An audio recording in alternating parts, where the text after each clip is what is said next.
Olá pessoal, dando continuidade aqui ao trastuzumab como tema. Na semana passada nós falamos sobre essa droga no contexto de doença metastática e hoje vamos falar sobre o trastuzumab adjuvante, que é um conjunto, dos dados desses dois grandes trabalhos, do NSABP-B31 e do NCCTG N9831. Esse trabalho foi publicado em 2005 no New England e tinha como objetivo avaliar o papel do trastuzumab no contexto adjuvante em câncer de mama HER2 positivo. Endpoint primário sobre vida livre de doença e os endpoints secundários sobre vida global, tempo até recidiva à distância, a morte específica por câncer de mama contralateral e outros tumores primários de outros sítios não mama. Então, foi a avaliação desses dois grandes trials que avaliaram adicionar trastuzumab na adjuvância dessas pacientes HER2 positivas. Então, como eu já falei, esses dois trabalhos, o B31 e o N9831. O B31 foi dividido em dois grupos. O grupo 1 fazia o ACT, o antracíclico, o ciclofosfamida seguido do paclitaxel, e o grupo 2 adicionava o trastuzumab, o Herceptin, que é o nome comercial da droga mais conhecido. E no N9831, o estudo foi desenhado com três grupos. O grupo A, idêntico ao grupo 1 do B31, que é o grupo ACT. O grupo B era o ACTH, assim como o grupo C. A diferença é que no grupo B, o trastuzumab se iniciava apenas após o término do tratamento com paclitaxel. E no grupo C, o trastuzumab se iniciava de forma concomitante ao paclitaxel, assim como o grupo 2 do B31. Com isso, o grupo B foi excluído da análise porque ele tinha um modo diferente, um tempo diferente de início do trastuzumab. Então não foi incluído nas análises. Então, só para a gente, de forma resumida aqui, de forma gráfica, quais eram os grupos. E o grupo B do N9831 foi excluído da análise. Então, um grupo fazia ACT, o outro grupo fazia ACTH, sendo o trastuzumab iniciado em concomitância com paclitaxel. Foram incluídos pacientes HER2 positivo, ou pela imunistoquímica 3 cruzes, ou com FISH positivo. Funções hepática, renal e cardíaca tinham que estar ok. As pacientes tinham que ser N1, exceto no N9831, que passou a aceitar depois de um tempo pacientes N0 de alto risco. E a ressecção completa do tumor com esvaziamento axilar era também necessário, mas o N9831 passou a aceitar no decorrer do estudo também pacientes que faziam biópsia de linfonodo sentinela. Eram excluídas pacientes metastáticas, cardiopatas, que tinham ali angina medicada, alguma arritmia medicada, doença valvar, ou cardiomegalia vista no raio-x de tórax, hipertensão mal controlada, uma história prévia de infarto ou insuficiência cardíaca congestiva. Essas pacientes eram excluídas e, assim, da parte do B31, eram excluídas as pacientes que tinham um ecocardiograma mostrando hipertrofia de ventrículo esquerdo. E na parte do N9831, esse estudo excluiu as pacientes com efusão pericárdica. Então aqui, em relação ao B31, era o AC, doxorubicina mais ciclofosfamida a cada 3 semanas por 4 ciclos, e o paclitaxel 175 mg por metro quadrado a cada 3 semanas, metro quadrado de superfície corpórea, a cada 3 semanas por 4 ciclos. E o trastuzumab, 2 mg quilo semanalmente por 51 semanas, iniciado com o paclitaxel. O N9831 também era doxorubicina mais ciclofosfamida a cada 3 semanas por 4 ciclos. A diferença aqui é que a dose do paclitaxel, em vez de 175, era 80, e em vez de ser a cada 3 semanas, o paclitaxel era semanal por 12 semanas.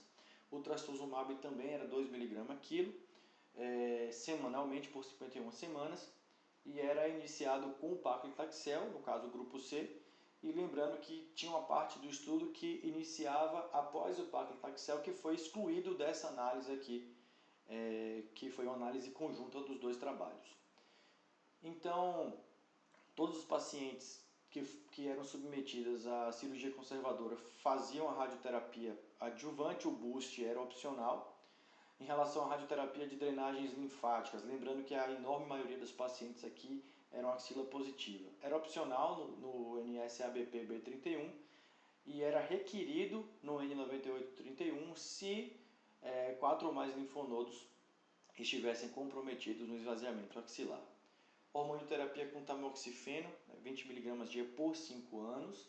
No N9831, o tamoxifeno se iniciava após a QT e no B31 concomitante a QT, o que foi alterado após a publicação do SWOG 8814, que mostrou um benefício oncológico de só iniciar o tamoxifeno, a hormonioterapia, após o término da quimio. Os inibidores de aromatase foram iniciados no decorrer dos trabalhos, porque após a publicação do ATAC, que mostrou benefício dos inibidores de aromatase em relação ao tamoxifeno, então ambos os trabalhos aqui, o B31 e o N9831, passaram a adotar como hormonioterapia de primeira escolha nas pacientes pós-menopausa inibidores de aromatase, né? Em relação à função cardíaca, era avaliada antes da químio, após o término do AC, né, do antracíclico com ciclofosfamida, e também 6, 9 e 18 meses após a randomização das pacientes. Como forma de avaliação, o B31 utilizava o MUGA, né? O MUGA é uma sigla para cintilografia de câmaras cardíacas, de forma resumida, né? Que avalia também a função cardíaca, e o N9831 poderia usar o MUGA ou usar o ecocardiograma. Os pré-requisitos para iniciar o trastuzumab, né? Era uma fração de ejeção após a doxorubicina ciclofosfamida normal, ou ter caído menos que 16% do valor de base, além do paciente ter que estar assintomático do ponto de vista cardíaco. E a avaliação acerca de manter o trastuzumab era a seguinte: se a fração de ejeção caiu mais de 16% ou ficou abaixo do valor mínimo normal, o trastuzumab era suspenso por 4 semanas. Se após 4 semanas esses valores permanecessem baixos ou o início de algum sintoma cardíaco surgisse, o trastuzumab era definitivamente suspenso e essa paciente não usava mais a droga. Então, assim, indo para os resultados, excetuando 191 pacientes que eram N0, né, os grupos dos estudos foram similares, lembrando que a grande maioria era N1, só essas poucas pacientes, 191 em relação ao todo, né, que foram mais de 3.000 pacientes no estudo, que eram N0. Fora isso, os grupos eram semelhantes. Aqui nós vemos, né, a grande maioria dos pacientes entre 40 e 60 anos, mostrando mais uma vez que poucas pacientes aqui, ó, do N9831 que tinham zero de linfonodos, né, comprometidos, ou seja, eram N0, mas a enorme maioria era axila positiva. Nós vemos o total de pacientes do estudo aqui, 3.351, e só menos de 200 pacientes eram N0. No 52% aproximadamente de estrogênio positivo, aproximadamente 40% de receptor de progesterona positivo no estudo. Aqui nós vemos que a grande maioria das pacientes aqui não ultrapassam o limite de 4 centímetros em tamanho de tumor, né? Fica ali abaixo de 4 centímetros, 82, 83%. Outro dado que chama a atenção desse grupo estudado é que quase 70% aí eram grau 3, né? Eram tumores indiferenciados.